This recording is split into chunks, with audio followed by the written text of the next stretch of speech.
അവർ അധികാരത്തെക്കുറിച്ചല്ല ചർച്ച ചെയ്യുന്നത്, അവരുടെ ഭർത്താക്കന്മാരെ കുറിച്ച് ചർച്ച ചെയ്യുക. 4 പെണ്ണുങ്ങൾ കൂടിയാ ചോദിക്കുക, ആമിന നിന്റെ കെട്ടിയവൻ എങ്ങനെയുണ്ടടി? എൻ്റെ പൊന്നാര ആയിഷ, അവൾ അങ്ങേരെ കുറിച്ച് പറയണ്ട. പെണ്ണുങ്ങൾ അങ്ങനെയാണ്. അവർ 4 പേര് ഒരുമിച്ച് കൂടി കഴിഞ്ഞാൽ ഭർത്താക്കന്മാരെ കുറിച്ച് ചർച്ച ചെയ്യും. ഇമാം ഖസാലി തങ്ങൾ പറയുന്നു, 4 ആണുങ്ങൾ ഒരുമിച്ച് കൂടി കഴിഞ്ഞാൽ അവർ ചർച്ച ചെയ്യുന്നത് ഭാര്യയെ കുറിച്ചല്ല, കച്ചവടത്തെ കുറിച്ച്, പണം എങ്ങനെ ഉണ്ടാക്കാം, ഇതിനെക്കുറിച്ചാ ചർച്ച. എന്റെ പ്രിയപ്പെട്ടവരെ, ഞാൻ പറഞ്ഞത് ദുനിയാവിൽ എല്ലാ സ്ഥലങ്ങളിലും ചർച്ച നടക്കാറുണ്ട്. ഇപ്പൊ ഇന്ന് വഴുത് കേൾക്കാൻ ഇത്രയും പേര് വന്നു. ഈ വഴുത് കഴിഞ്ഞ് നിങ്ങൾ തിരിച്ചു പോകുമ്പോൾ ഈ ഇരിക്കുന്നതിലധികം പേര് ചർച്ച ചെയ്യുന്നത് ഈ സിറാജിനെ കുറിച്ചായിരിക്കും. അങ്ങനെ ഉണ്ടായിരുന്നു, വഴുത് കൊള്ളാവോ? അങ്ങനല്ല, അങ്ങനെ പറഞ്ഞു, ഇങ്ങനെ പറഞ്ഞു, പിരിച്ചു, പൈസ മേടിച്ചു, പിഴിഞ്ഞു, ഇതൊക്കെ ഇങ്ങനെ പറയാറുണ്ട്. എല്ലാവരും അങ്ങനെയൊക്കെ തന്നെ. എങ്കിൽ എന്റെ പ്രിയപ്പെട്ട സഹോദരങ്ങളെ, അള്ളാഹുവിന്റെ വിശുദ്ധമായ ഖുർആൻ എടുത്ത് നോക്ക്. അള്ളാഹുവിന്റെ പരിശുദ്ധമായ ഖുർആൻ 114 അധ്യായങ്ങൾ. ആ വിശുദ്ധമായ ഖുർആൻ എടുത്തു നോക്കുമ്പോൾ അള്ളാഹുവിന്റെ ഖുർആൻ പറയുകയാ, നാളെ സ്വർഗത്തിലും ഒരു ചർച്ച നടക്കുമെന്ന് അള്ളാഹുവിന്റെ വിശുദ്ധ ഖുർആൻ. അള്ളാഹു പഠിക്കാൻ ഭാഗ്യം തരുമാറാകട്ടെ. ദുനിയാവിൽ മാത്രമല്ല ചർച്ച നടക്കുന്നത്, നാളെ പടച്ച റബ്ബിന്റെ പരലോകത്ത് വെച്ചുകൊണ്ട്, അള്ളാഹുവിന്റെ സ്വർഗത്തിൽ വെച്ചുകൊണ്ട് സ്വർഗവാസികൾ ചർച്ച ചെയ്യുകയാണ്. ഈ ഇരിക്കുന്ന ആണുങ്ങളും പെണ്ണുങ്ങളും ഇന്ന് 2 വിഭാഗമായിരിക്കുന്ന നമ്മളിൽ പലരും നാളെ പടച്ച റബ്ബിന്റെ സ്വർഗത്തിൽ വെച്ച് കണ്ടുമുട്ടുമ്പോൾ ഈ നാട്ടിലെ പല പെണ്ണുങ്ങളും ചോദിക്കും, പല ആണുങ്ങളും ചോദിക്കും, നിനക്ക് എങ്ങനെയായി പ്രതിഫലം കിട്ടിയത്? അള്ളാഹുവിന്റെ സ്വർഗത്തിലെ ഇത്രയും വലിയ ഒരു പ്രതിഫലം കിട്ടാൻ നീ നിന്റെ ജീവിതത്തിൽ എന്താണ് ചെയ്തത് എന്ന് പരസ്പരം അങ്ങോട്ടും ഇങ്ങോട്ടും ചർച്ച ചെയ്യുമെന്ന് അള്ളാഹുവിന്റെ പരിശുദ്ധമായ ഖുർആൻ പറയുന്നു.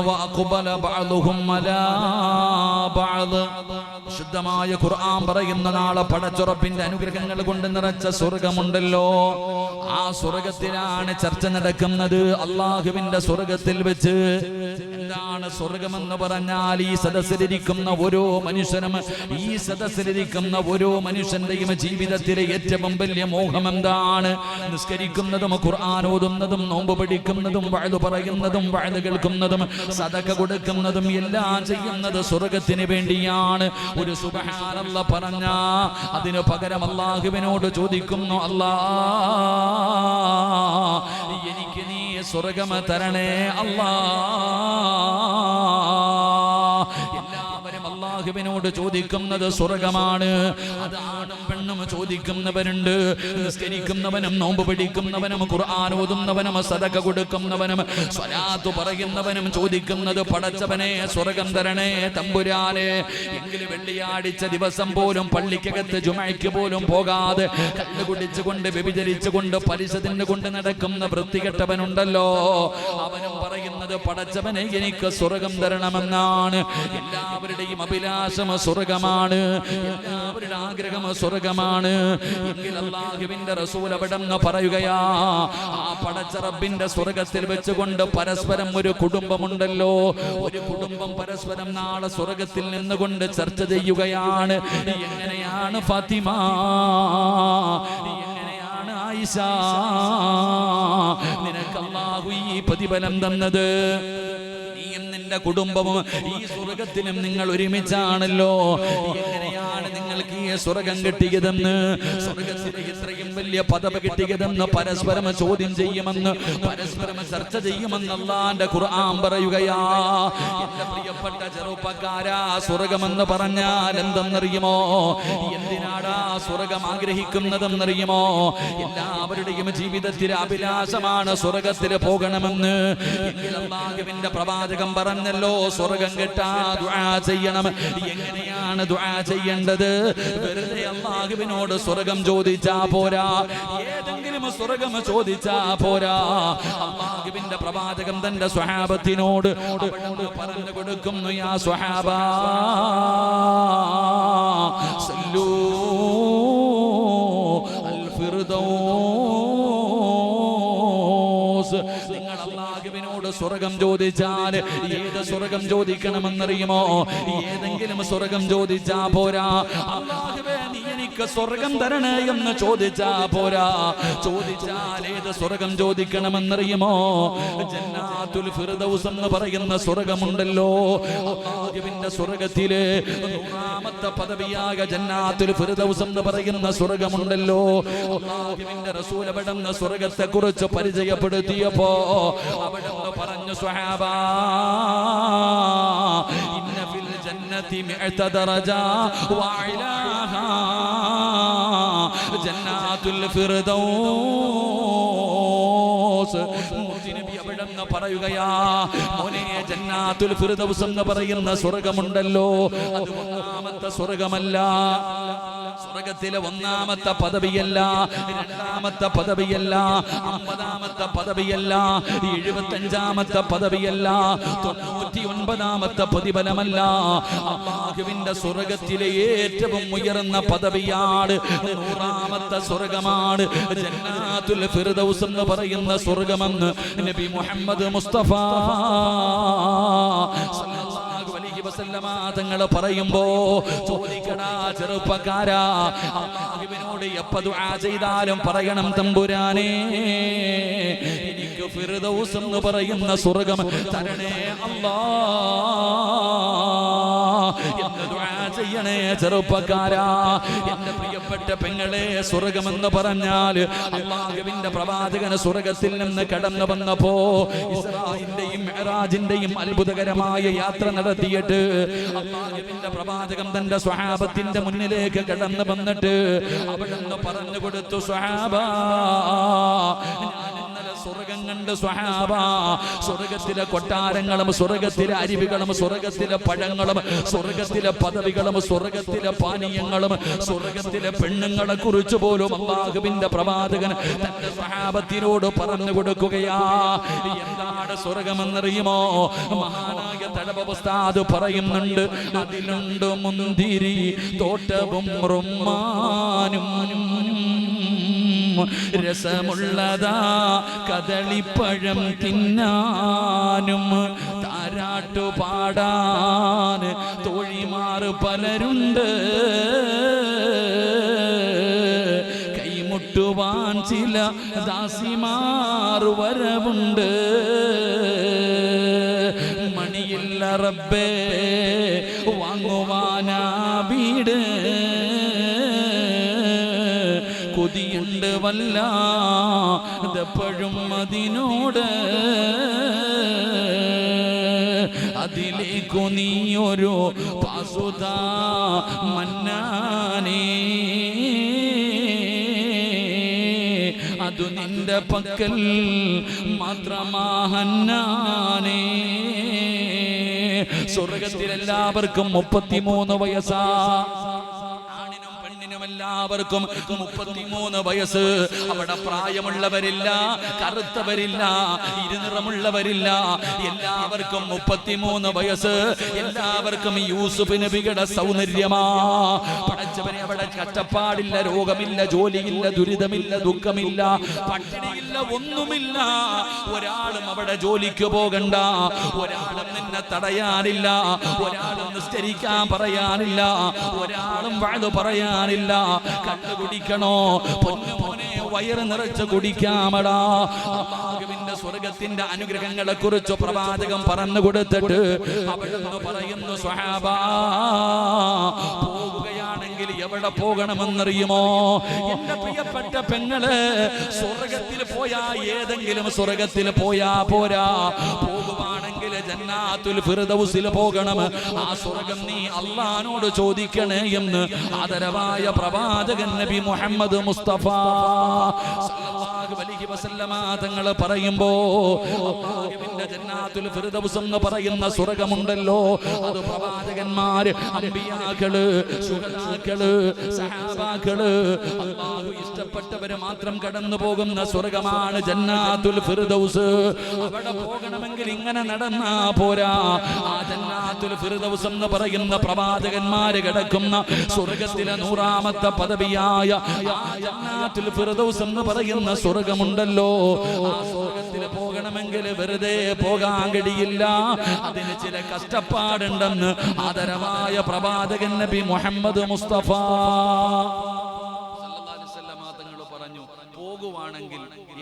സ്വർഗത്തിൽ പോയാ പോരാ, അള്ളാഹിനോട് സ്വർഗം ചോദിച്ച ജന്നാത്തുൽ ഫിർദൗസ് ചോദിക്കണേ എന്ന് നബി മുഹമ്മദ് മുസ്തഫ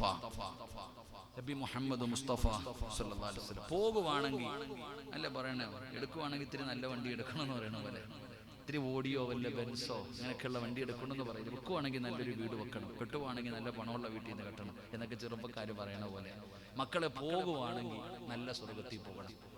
റസൂലുള്ളാഹി പറഞ്ഞു സല്ലല്ലാഹു അലൈഹി വസല്ലം 100ാമത്തെ സ്വർഗത്തിൽ പോകണം. അള്ളാഹു ഭാഗ്യം തരുമാറാകട്ടെ. കട്ടം പിടിയും വലിച്ചുകൊണ്ട് നടന്നാൽ പോകാൻ പറ്റുമോ? ബാങ്ക് വിളിക്കുമ്പോൾ ഉസ്താദ് കൈകെട്ടി കഴിയുമ്പോൾ, വെള്ളിയാഴ്ച പോലും കുത്തുബാക്കി സമയം കഴിഞ്ഞ് ഉസ്താദ് ഇറങ്ങുമ്പോൾ ഓടിപ്പോയി 2 കുത്തും കുത്തിയിട്ട് ഓടി നമുക്ക് പോകാൻ പറ്റുമോ? ജന്നാത്തുൽ ഫിർദൗസിൽ പറ്റൂല. അവിടെ പോകണമെങ്കിൽ സീരിയൽ കണ്ടുകൊണ്ടിരിക്കുമ്പോൾ പരസ്യം വന്നു, ഓടിപ്പോയി ഒരു ഉദുവെടുപ്പ വന്നിട്ട് വീണ്ടും ഇരിക്കും. 2ാമത്തെ പരസ്യം വന്നപ്പോഴത്തേക്ക് മുസല്ല വിരിച്ചു. 3ാമത്തെ പരസ്യം വന്നപ്പോൾ 3 റക്അത്ത് കുത്തി വീണു, കഴിഞ്ഞു. ഇങ്ങനെ നിസ്കരിച്ചാൽ പോകാൻ പറ്റുമോ? ഇല്ല. ജന്നാത്തുൽ ഫിർദൗസ് എന്ന് പറയുന്ന സ്വർഗത്തിൽ പോകണമെങ്കിൽ 5 കാര്യം ചെയ്യണമെന്നാണ്. അത് പിന്നീട് ഒരിക്കൽ വഴുതു പറയാം. അള്ളാഹു ഈമാൻ തരുമാറാകട്ടെ. ഞാൻ പറഞ്ഞത്, ഈ സദസ്സിലിരിക്കുന്ന ചില പെണ്ണുങ്ങൾ, ചില ആണുങ്ങൾ നാളെ അള്ളാഹുവിന്റെ സ്വർഗത്തിൽ ഇരുന്നു കൊണ്ട് ചോദിക്കുക, നിനക്ക് എങ്ങനെയാടി ആമിന ഈ പ്രതിഫലം കിട്ടിയ? എടാ അബൂബക്കറെ, നിനക്ക് എങ്ങനെ ഈ പ്രതിഫലം കിട്ടി? ചർച്ച ചെയ്യാ. അല്ലാഹുവിന്റെ ഖുർആൻ പറയുന്നു, വഅഖബല ബഅദുഹും അലാ ബഅദ് വഅഖബല ബഅദുഹും അലാ ബഅദ് യതസാഅലൂൻ ഖാലൂ ഇന്നാ കുന്നാ ഖബലു ഫീ അഹ്ലിനാ മുസ്ബികീൻ. അല്ലാഹുവിന്റെ പരിശുദ്ധമായ ഖുർആൻ അവിടെന്ന് പറഞ്ഞു തരികയാ, നാളെ പടച്ച റബ്ബിന്റെ സ്വർഗ്ഗത്തിൽ ഉയർന്ന പദവിയിലിരിക്കുന്ന ചിലരുണ്ടല്ലോ, അവര് പരസ്പരം ചർച്ച ചെയ്യുകയാണ്, എങ്ങനെയാണ് ഈ പ്രതിഫലം കിട്ടിയത്, ഇവിടെ എങ്ങനെയാണ് നീ എത്തിയത് എന്ന് പരസ്പരം ചർച്ച ചെയ്യുമ്പോ അവര് പറയുന്ന മറുപടി എന്തെന്നറിയുമോ? അവർക്കുണ്ടായിരുന്ന ഗുണമെന്തെന്നറിയുമോ? ഖാലൂ ഇന്നാ കുന്നാ ഖബലു ഫീ അഹ്ലിനാ മുസ്ബികീൻ ഫമന്നല്ലാഹു അലൈനാ വവകാനാ അദാബസ്സമൂ. സ്വർഗത്തിലിരുന്ന് പരസ്പരം ചർച്ച ചെയ്യുകയാണ്. ഈ സദസ്സിലിരിക്കുന്ന പെണ്ണുങ്ങളോട് ചില പെണ്ണുങ്ങൾ ചോദിക്കുകയാ, എങ്ങനെയാ അല്ലാഹു നിനക്ക് ഈ പദവി തന്നത്, അല്ലാഹു നിനക്ക് ഈ സ്ഥാനം തന്നത്, സ്വർഗത്തിൽ കിടക്കാൻ നിനക്ക് ഭാഗ്യം കിട്ടാനുള്ള കാരണമെന്താ? അവര് പറയുകയാ, ദുനിയാവിലെ ജീവിതത്തില് ഞങ്ങൾ അല്ലാഹുവിനെ, ദുനിയാവിലെ ജീവിതത്തില്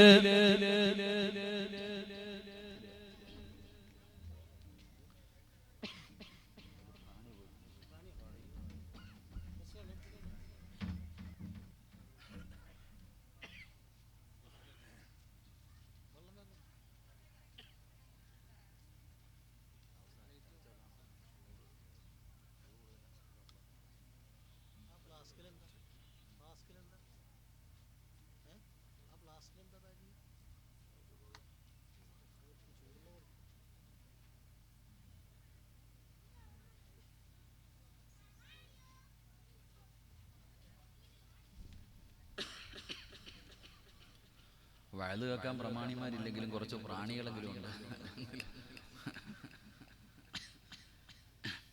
ഒരു പ്രാണിയുടെ പേരല്ല എഴുതിയിട്ടുണ്ടായിരുന്നു തോന്നുന്നു, വയറ്റിൽ പോയി. നമ്മുടെ പേരെഴുതിയത് നമ്മൾ കഴിക്കണമെന്നല്ലേ? എന്തായാലും ഒരെണ്ണം പോയി, ശരി, ഖബറിൽ പോയി കിടക്കാനുള്ളതല്ലേ. അള്ളാഹു മണ്ണറ മണിയറയാക്കി തരുമാറാകട്ടെ. നാളെ സ്വർഗത്തിൽ വെച്ച് കണ്ടുമുട്ടുമ്പോ ചിലര് പരസ്പരം ചോദിക്കുക, എങ്ങനാടി ആമിന നിനക്ക് പ്രതിഫലം കിട്ടിയ? പോള് പറയാ, ഖാലു ഇന്നാ കുന്നാ ഖബലു ഫീ അഹ്ലിനാ മുസ്ബികീൻ. അവിടെന്ന് പറയാ, ഞങ്ങൾ ദുനിയാവിൽ ജീവിക്കണ സമയത്ത് അള്ളാഹിനെ പിടിച്ച് ജീവിച്ചവരാ, ഞങ്ങൾ അള്ളാഹുവിനെ ഭയന്ന് ജീവിച്ചവരാ, ഞങ്ങൾ അള്ളാഹുവിനോട് ദുആ ചെയ്തവരാ, പടച്ച റബ്ബിനെ ഭയന്ന് ജീവിച്ചവർ. അവർ പരസ്പരം പറയുന്നു, ഞങ്ങൾ ദുനിയാവിൽ ജീവിക്കുന്ന സമയത്ത് ഞങ്ങൾ അള്ളാഹിനെ പേടിച്ച് ജീവിച്ചവരാ, അൽഹംദുലില്ലാഹ്. അവിടെ നിന്ന് പറയുന്നു, ഇന്നാ കുന്നാ മിൻ ഖബ്ലു നദ്ഉ ഇന്നഹു ഹുവൽ ബർറുർ റഹീം. അല്ലാഹുവേ പടച്ചവനെ, ഇതല്ലേ ജീവിതം, ദുനിയാവിലെ ജീവിതത്തിന്റെ ഇടയിൽ അള്ളാഹുവിനെ ഭയന്നുകൊണ്ട്, പടച്ച റബ്ബിനെ പേടിച്ചുകൊണ്ട്, അള്ളാഹുവിന്റെ അദാബുകളെ കുറിച്ച് ചിന്തിച്ചുകൊണ്ട് കരഞ്ഞു ദുആ ചെയ്ത് നടന്നവർ. അത് അങ്ങനെയുള്ളവർക്കാണ് അള്ളാഹു ഈ പ്രതിഫലം തന്നതെന്ന് നാളെ പടച്ച റബ്ബിന്റെ സ്വർഗത്തിൽ വെച്ചവർ പരസ്പരം ചർച്ച ചെയ്യുമെന്ന് ഖുർആൻ പറയുമ്പോ ഈ സദസ്സിലിരിക്കുന്ന എന്നെ ഞാൻ ഉൾപ്പെടെ ഓരോരുത്തരും ചോദിക്കുകയാ, ഓരോരുത്തരോടും ചോദിക്കുന്നു, നമുക്ക് ഇന്നുവരെ എങ്ങനെ തോന്നിയിട്ടുണ്ടോ അള്ളാഹിനെ കുറിച്ചുള്ളൊരു പേടി, അള്ളാഹുവിനെ കുറിച്ചുള്ള ഒരു ഭയം എനിക്കോ നിങ്ങൾക്കോ കടന്നു വന്നിട്ടുണ്ടോ? പ്രവാചകന്മാര് പോലും, നിങ്ങൾ ഖുർആൻ എടുത്തു നോക്ക്, അള്ളാഹുവിന്റെ പ്രവാചകന്മാര് പോലും അവർ പേടിച്ചിരുന്നു, അവർ കരഞ്ഞിരുന്നു, അവർ ഭയന്നിരുന്നു എന്ന് ഖുർആൻ പറയുകയാണ്. അള്ളാഹുവിന്റെ വിശുദ്ധമായ ഖുർആൻ നമ്മളിങ്ങനെ ചിരിയും കളിയുമായിട്ട് നടക്കാ, വല്ലാത്ത ചിരി, എപ്പോ നോക്കിയാലും ചിരി. ചിരിക്കണ്ടെന്ന് ഞാൻ പറയണില്ല, പുഞ്ചിരിക്കുന്നത് സദക്കയാണെന്ന് നബി മുഹമ്മദ് മുസ്തഫ സല്ലല്ലാഹു അലൈഹി വസല്ലം. പക്ഷേ പുഞ്ചിരിയല്ല, 24 മണിക്കൂർ ഇങ്ങനെ വായും തുറന്നു വെച്ച് ഇങ്ങനെ ചിരിച്ചുകൊണ്ട് നടക്കാ, കളിയും തമാശയും. ആരും മരണത്തെ കുറിച്ചോ ഖബറിനെ കുറിച്ചോ നരകത്തെ കുറിച്ചോ പരലോകത്തെ കുറിച്ചോ എന്തെടാ ഈ ഉസ്താദന്മാര് മുഴുവനും ഖബറും നരകവും പറയണം, വേറെ വിഷയമൊന്നും ഇല്ലയോ? എന്റെ ഉസ്താദന്മാര് വേറെ എത്രയോ വിഷയങ്ങളുണ്ട്, ഖബറും നരകവും മാത്രം പറയുന്നത് എന്തിനാ എന്ന് ചിന്തിക്കുന്നവർ, മരണ വീട്ടിൽ പോകാൻ ഭയപ്പെടുന്നവർ, എന്റെ പ്രിയപ്പെട്ട സഹോദരങ്ങളെ, അള്ളാഹുവിന്റെ ഖുർആൻ എടുത്തു നോക്ക്, പ്രവാചകന്മാര് പോലും കരയുമായിരുന്നു. ഈ ലോകത്ത് കടന്നു വന്ന 1,24,000 പരം വരുന്ന പ്രവാചകന്മാർ, അംബിയാ മുർസലീങ്ങൾ, അവർ പോലും അള്ളാഹുവിനെ ഭയന്നുകൊണ്ട് കരഞ്ഞിരുന്നു. അള്ളാഹുവിന്റെ വിശുദ്ധമായ ഖുർആൻ പറയുകയാ, ഇദാ തുതില അലൈഹിം ആയാതുർ റഹ്മാൻ ഖറൂ സുജ്ജദൻ വബുഖിയാ. അല്ലാഹുവിന്റെ വിശുദ്ധമായ ഖുർആനാ പറയുന്നത്. പ്രവാചകന്മാരെ കുറിച്ച് ഈ ലോകത്ത് കടന്നു വന്ന പ്രവാചകന്മാരുണ്ടല്ലോ, ആ പ്രവാചകന്മാരുടെ ജീവിതത്തെ കുറിച്ച് ഖുർആൻ പറയുകയാണ്, വഇദാ തുതില അലൈഹിം ആയാതുർ റഹ്മാൻ. അല്ലാഹുവിനെ കുറിച്ച് പറഞ്ഞു കഴിഞ്ഞാൽ, അല്ലാഹുവിന്റെ ദൃഷ്ടാന്തങ്ങളെ കുറിച്ച് പറഞ്ഞു കഴിഞ്ഞാൽ, അവരുണ്ടല്ലോ എന്തേ ചെയ്തതെന്നറിയുമോ? ഖറൂ സുജ്ജദൻ വബുഖിയാ. സുജൂദിൽ കിടന്ന് നിലവിളിക്കുകയാ, സുജൂദിൽ കിടന്ന് കരയുകയാ, സുജൂദിൽ കിടന്ന് കരയുകയാ. ഈ സദസ്സിലിരിക്കുന്ന നിരന്നിരിക്കുന്നവരോട് ഒരു മുസ്ലിമാനെന്നറിയുമോ? ഈമാനുള്ള മനുഷ്യനാരെന്നറിയുമോ? താടിയുള്ളവനും തഴമ്പുള്ളവനും തൊപ്പിയിട്ടവനും ജുബ്ബയിട്ടവനും പ്രസംഗിക്കുന്നവനും, എന്റെ പ്രിയമുള്ളവരെ, ആരാണ് യഥാർത്ഥ ഒരു വിശ്വാസി എന്നറിയുമോ? അല്ലാഹുവിന്റെ വിശുദ്ധമായ ഖുർആൻ ഒരു മുസ്ലിമിന്റെ അടയാളം പറയുന്നുണ്ട്, ഈമാനുള്ള മനുഷ്യന്റെ അടയാളം പറയുന്നുണ്ട്. എന്തേ അടയാളമെന്നറിയുമോ? ഈമാനുണ്ടെന്ന് പറഞ്ഞ് നടക്കുന്നവര്, മുസ്ലിമാണെന്ന് പറഞ്ഞ് നടക്കുന്നവര്, ഈമാനുള്ള ഒരു മനുഷ്യന്റെ അടയാളം അല്ല പറയുന്നുണ്ട്, അടയാളം പറയുന്നുണ്ട്. എന്തേ അടയാളമെന്നറിയുമോ? ഇന്നമൽ മുഅ്മിനൂനല്ലദീന ഇദാ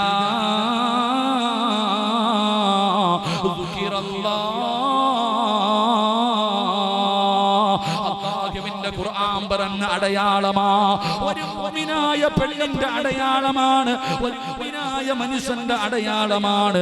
ഇന്നമൽ മുഅ്മിനൂനല്ലദീന ഇദാ ദുകിറല്ലാഹു വജിലത് ഖുലൂബുഹും വഇദാ തുലിയത് അലൈഹിം ആയാതുഹു സാദതുഹും ഈമാനാ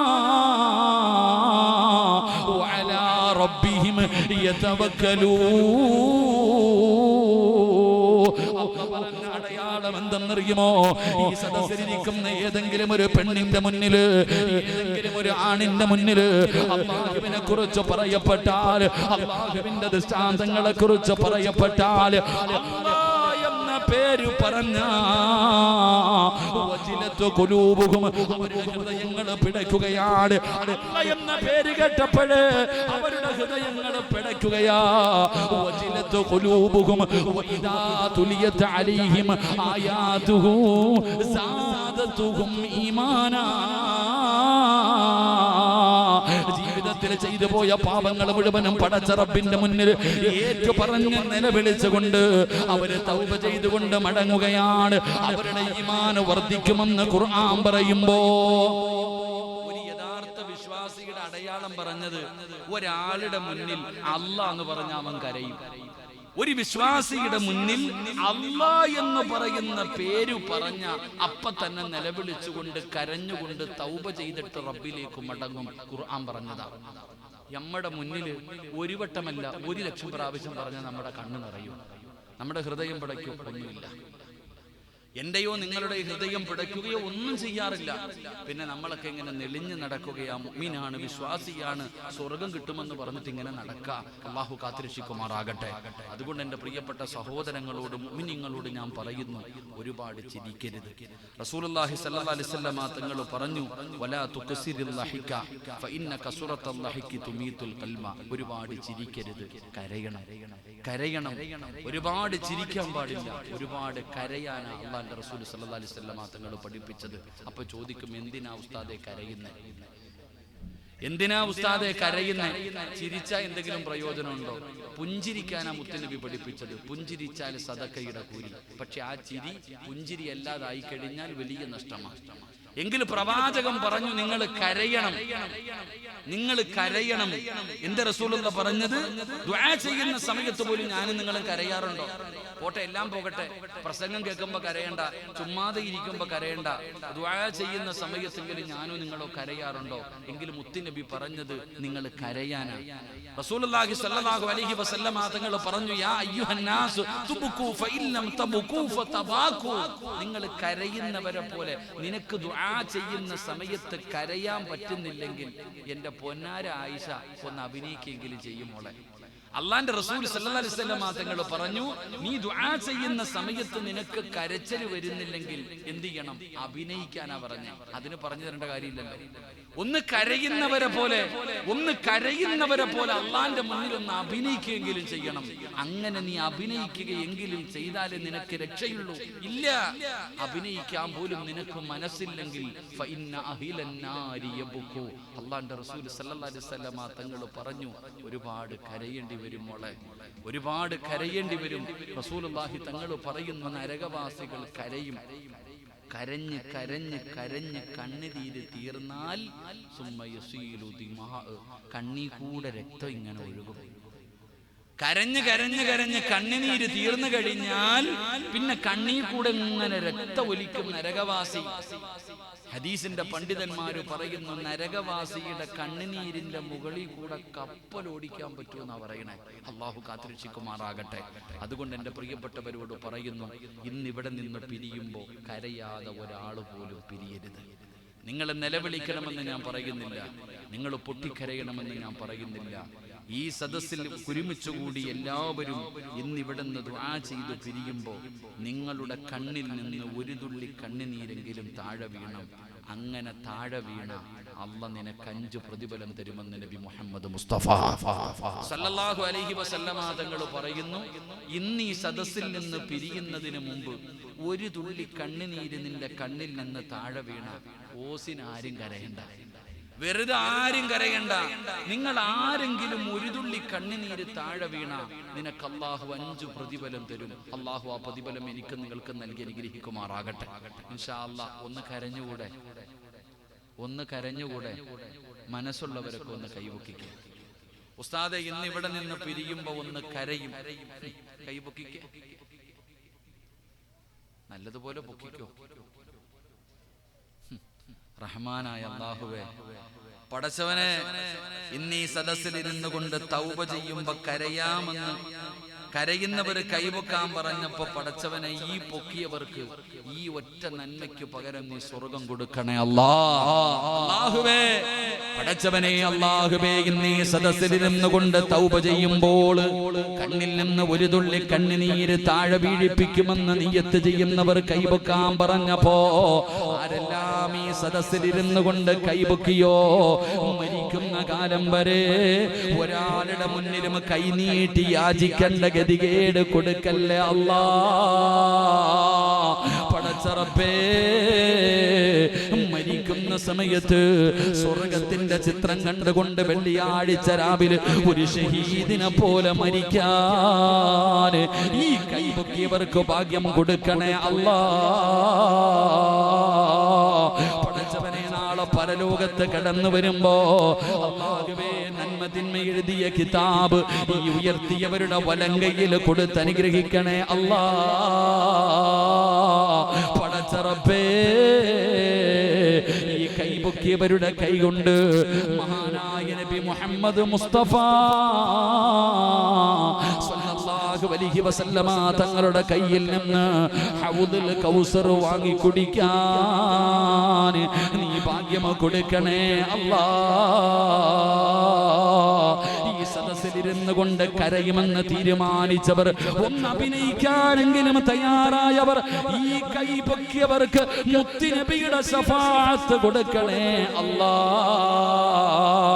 പടച്ച റബ്ബേ ഈ കൈ പൊക്കിയവർക്ക് നീ ജന്നാത്തിൽ ഫിർദൗസ് എന്ന് പറയുന്ന സ്വർഗ്ഗം കൊടുത്ത് അനുഗ്രഹിക്കണേ അല്ലാ. കൈ പൊക്കാത്തവരുടെ കാര്യം എനിക്കറിയില്ല. അല്ലാഹു അവരെ കാത്തുരക്ഷിക്കുമാറാകട്ടെ. ആമീൻ പറ, ആമീൻ പറ. കൈ പൊക്കിയവർക്ക് അല്ലാഹു ഈ പ്രതിഫലം കൊടുക്കട്ടെ. കൈ പൊക്കാത്തവരുടെ കാര്യം അല്ലാഹു തന്നെ തീരുമാനിക്കട്ടെ. അല്ലാഹ് ഈമാൻ തരുമാറാകട്ടെ. എന്തേ ആമീൻ പറയാൻ മടിയുണ്ടോ? അല്ലാഹ് ഈമാൻ തരുമാറാകട്ടെ. കരയാന്ന് തീരുമാനിക്കുന്നവരൊക്കെ ഒന്ന് കൈ പൊക്കിക്കേ. എന്നെ കൊണ്ട് ഇത്രയും പറയിപ്പിക്കണമായിരുന്നു ആമിന. നിന്നെ എല്ലാം നിന്നെ പൊക്കിപ്പിക്കാൻ എനിക്ക് അറിയാഞ്ഞിട്ടല്ല, പൊക്കിപ്പിക്കാൻ അറിയാഞ്ഞിട്ടല്ല. വേണമെങ്കിൽ നീ കാല് വരെ പൊക്കും. ഇപ്പൊ രണ്ട് കൈയും പൊക്കിയില്ലേ? എന്നിട്ടും ചില മഹാന്മാർ ഇരിപ്പുണ്ട് പൊക്കൂല. ഉസ്താദേ, നിന്റെ വലിയ വലിയ കൊലകൊമ്പന്മാര് നോക്കിയതാ എന്നെ നേരെയാക്കാൻ. ഒന്ന് കൈപൊക്കാൻ പറഞ്ഞപ്പോ പൈസയല്ല ചോദിച്ചത്.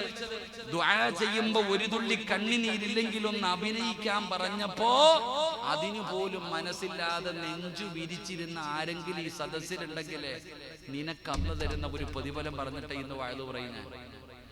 കൈപൊക്കാൻ ആഗ്രഹമുള്ളവരൊക്കെ ഒന്ന് പൊക്കിക്ക്. പൊക്കാത്തവനുള്ള പ്രതിഫലം അടുത്ത് പറയാൻ പോണേ. നല്ലപോലെ പൊക്കിക്കോ. ഇനി പൊക്കാൻ സ്ഥലം പൊക്കിക്കോ പ്രതിഫലം. ഞാൻ കൈപൊക്കാം. ഇനി കൈപൊക്കാത്തവൻ അള്ള തരുന്ന വലത് കൈപൊക്കുക. ഇടത് കൈയൊന്നുമില്ല, എല്ലാം വലതുവശം പൊക്കിക്കോ. അൽഹംദുലില്ലാ. ഇനി കൈപൊക്കാത്തവൻ ആരെങ്കിലും ഉണ്ടെങ്കിൽ കേട്ടോ, നിനക്ക് അള്ള ഒരു ശിക്ഷ തരും. ഒന്ന് കര